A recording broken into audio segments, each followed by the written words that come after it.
Hi everyone, it's Katie DePaula here, founder and CEO of Inner Glow Circle. Liv Chapman, our co-founder and COO, is going to be joining me in a second.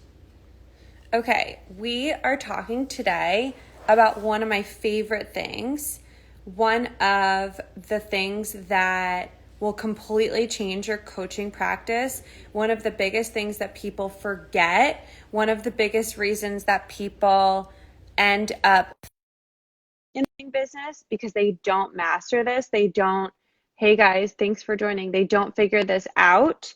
And that thing is powerful coaching questions. Hey Liv, thanks for joining me today. Looks so tan. Yeah, well, it's a filter. Um, Oh, shit. and spray tan. So today we're talking about how to ask powerful coaching questions that can get results, right?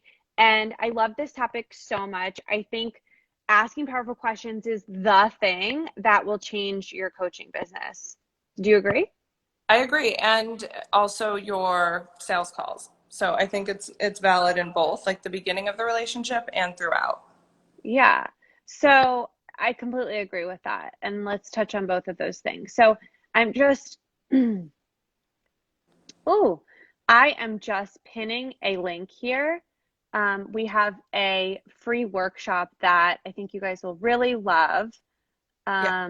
Hold on, let me grab it. Pin comment. Okay. So we have a free workshop that I think you guys will love that you can get at innerglowcircle.com/become a coach. And we're going to talk today about how to become a coach and what coaching is through the lens of asking powerful questions that get people results. So Liv, why don't you kick us off with number one? Sure. So a lot of the content that we're teaching today too comes straight from our coach training course. And so we're kind of giving you a little bit of a sneak peek. And we're going to cover three of the like I would say rules, but Katie's like, I don't like that they're called rules. So I would, three staples of great coaching questions. And the first one is actually the most important. And it's that you need to be asking open-ended questions. So questions that begin with what, how, or where are actually the best questions to ask your clients.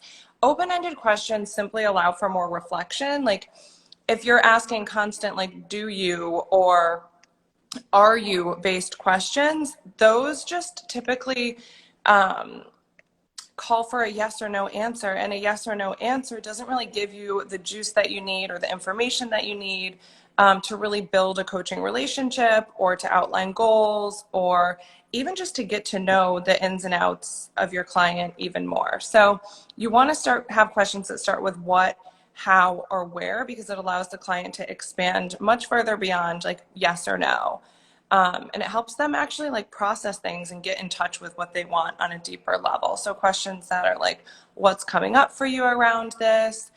How does this choice impact your day-to-day life? Where else is this showing up? Any questions like that where they can really pause and think and elaborate even more about their desires. Yeah.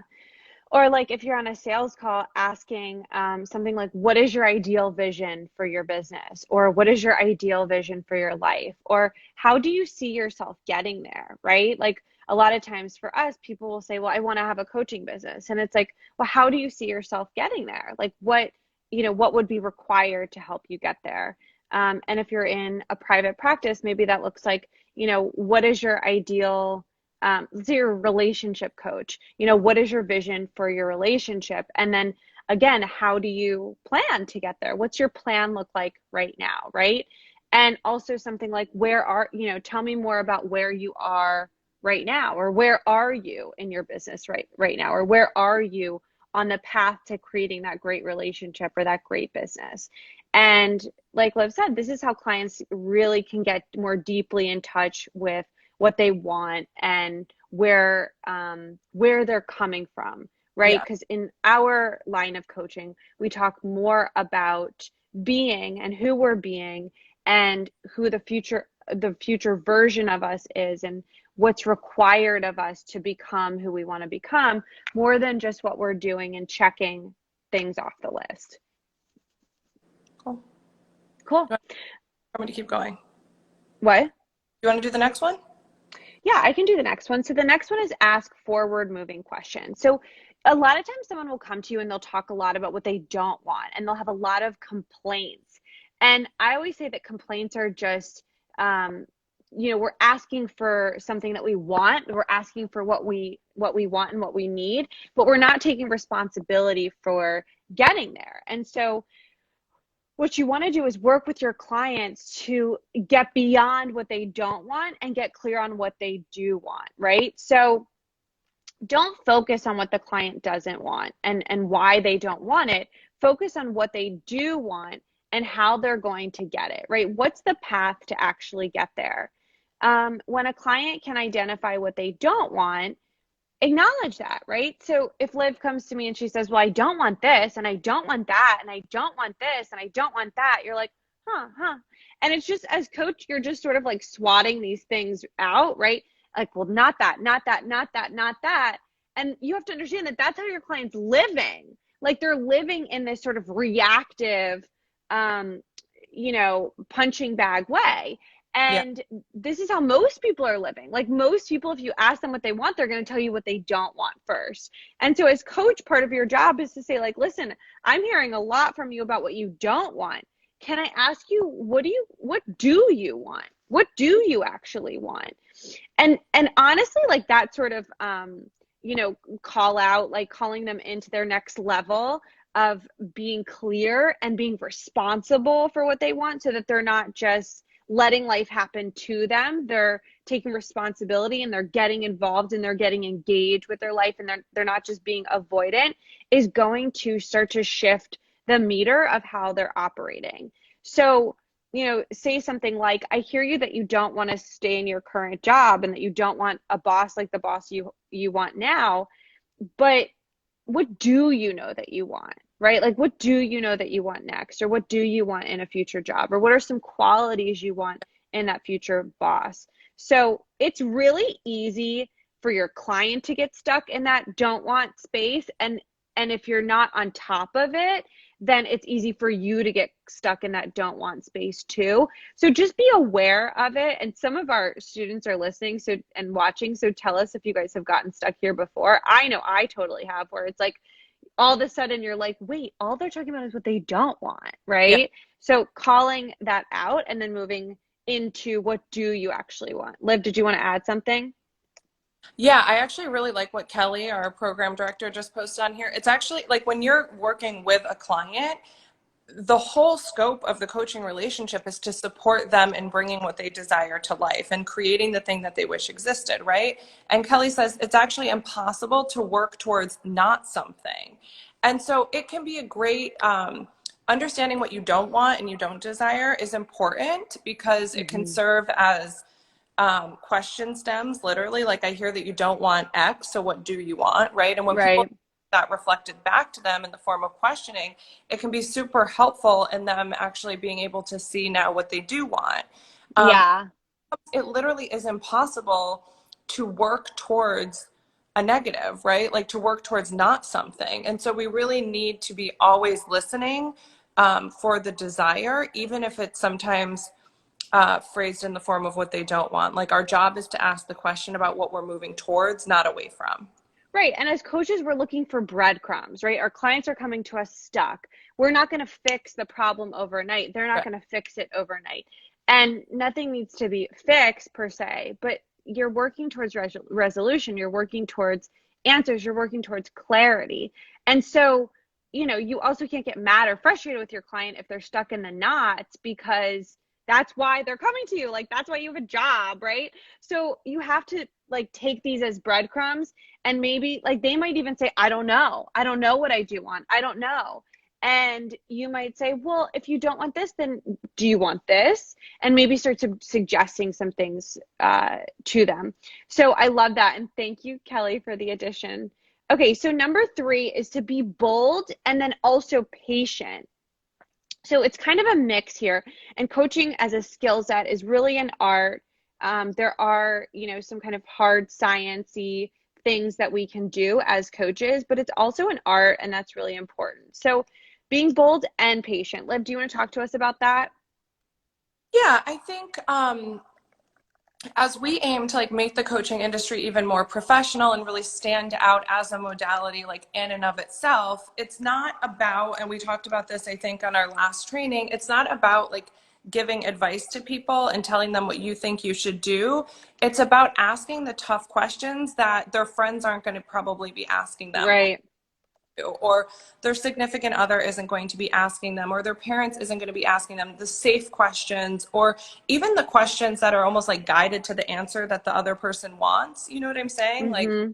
parents might say something like, aren't you going to go to college? Like it's a question, but it's like they have their own agenda to it. And so when you're coming to a coaching question, you want to be very bold and asking questions that may feel a little bit unsettling, but asked from a place of love that can really ignite like a deeper level of understanding, or um, even like helping the client access their own intuition. So you want to ask questions that are bold and edgy, not super safe and not treading lightly. Like that's what, you know, wine night with your girlfriends is for, or talking to a family member, perhaps, depending on those relationships. But for example, if you have a client who is clinging on to an unhealthy relationship, for example, like with their partner, they're always complaining about them. They're always saying, you know, maybe I'm going to break up with them. Maybe it's going to be over. Like a bold question in this case could be,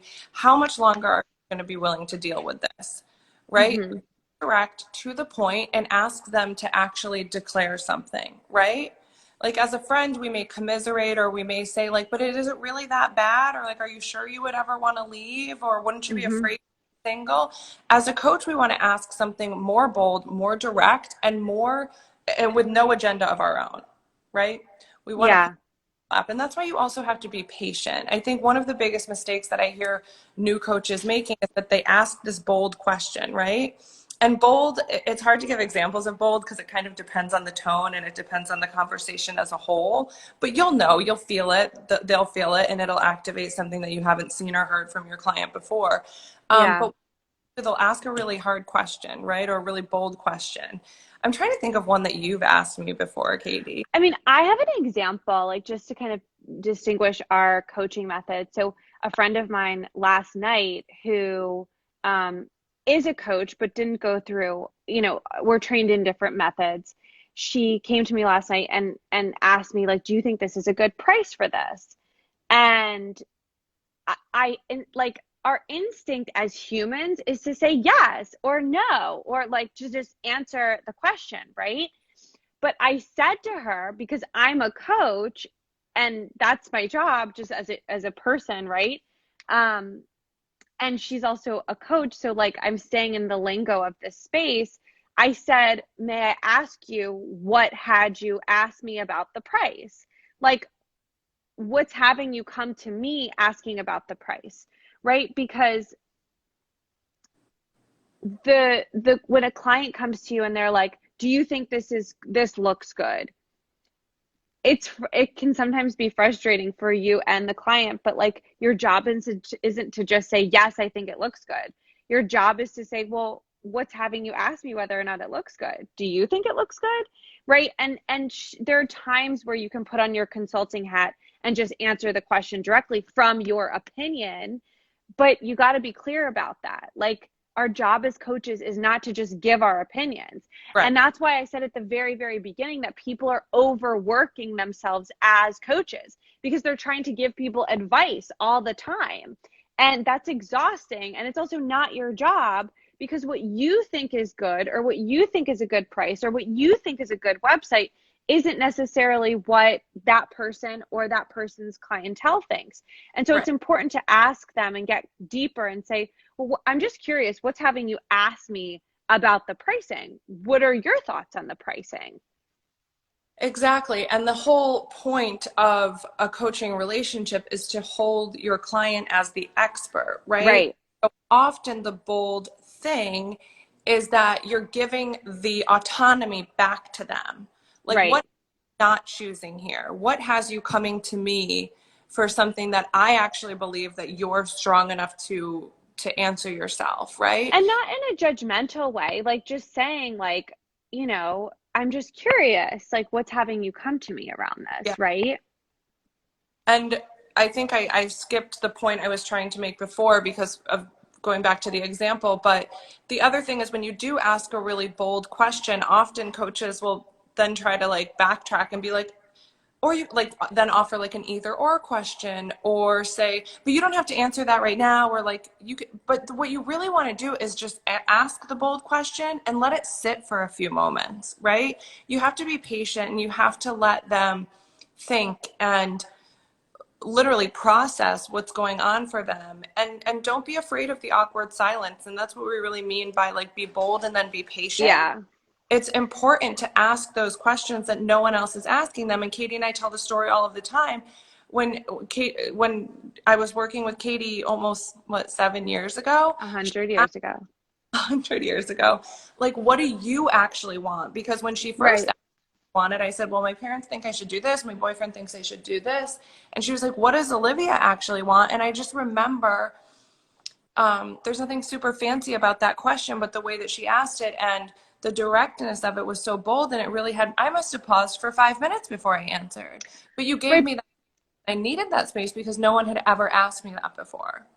Right. And the magic of that, so just to kind of summarize, so those of you who don't know, I was Liv's first coach back in the day, and she was one of my very first clients. And so I was a brand new coach. I was literally like following, the list of powerful questions that I had written out for myself during training that now we give to our students, and I just asked her one day because she talked a lot about what other people thought she should do. And I remember just being like, I, I feel like we need, like, I feel like she's sort of taking me to all these places that like aren't her. And I was like, well, what? I like very innocently was like, but what do you want? And it just blew her mind because her whole world was wrapped up in boyfriend, parents, siblings, friends, what everybody else like, and she just hadn't even thought like, what do I actually want? And no one had asked it to her, and she hadn't asked it of herself.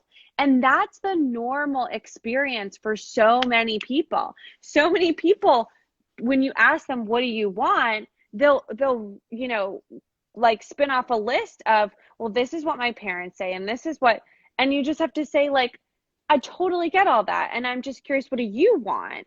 Mm-hmm. And so what Liv's talking about is silence is a skill in the coaching context, not when it comes to social issues, but when it comes to a coaching call, Asking you, a hard question, then people need time to process their response and actually think about it. And I think that honestly, the answer to that question probably took me weeks to really fully be able to answer. I mean, we had some of the clues. well, we Um, had we had to eventually ban I don't know from our coaching calls because you would say I don't know so often. And I said, you're not allowed to say that anymore. class. What? This is now the Olivia call out class. I always use myself as an example though, so this is fine. Well, but I have 5 million of my own stories that you don't know because you weren't around when my first coach, got me into shape. But I mean, you're around, but not in my world yet. But, I think like what happens for new coaches is they get nervous when someone's not responding. And like Yeah. that silence is so beautiful. And that can be where like most of the transformation takes place. And so you have to trust the silence of when you ask a powerful question and the client is trying to process it and they don't know yet. That's okay. Like that actually means you've asked the best freaking question you could have asked. Yeah. Okay. Any other thoughts, Liv, on powerful questions? I know you've got a lot of thoughts, but for today, No, I think we've covered everything for this little mini training. And I think if people want more, they should watch the free workshop on becoming a coach and just DM Inner Glow Circle or me if you have questions. yeah. So we have this really, really amazing in-depth workshop that I would go ahead and grab. Yeah, Jen says silence was definitely awkward for me at first. It's But so awkward. We want to fill the silence, but it's a skill. So we have this really beautiful workshop called How to Become a Certified Coach. It's super in depth. It's really walks you through the coaching industry, what's happening in it right now, whether or not becoming a coach is right for you, how to know whether or not it's right for you. It's very informative. You'll want to get like a pen and paper. But Yeah, first thing is go ahead and grab the workshop, get access to it, innerglowcircle.com/become a coach. And yeah, thank you so much for joining us today. Thanks, Liv, for joining me for how to ask powerful coaching questions. totally. Till next time. Go use the open questions and get your clients results and come back and tell us how it goes. Thank you guys. Bye.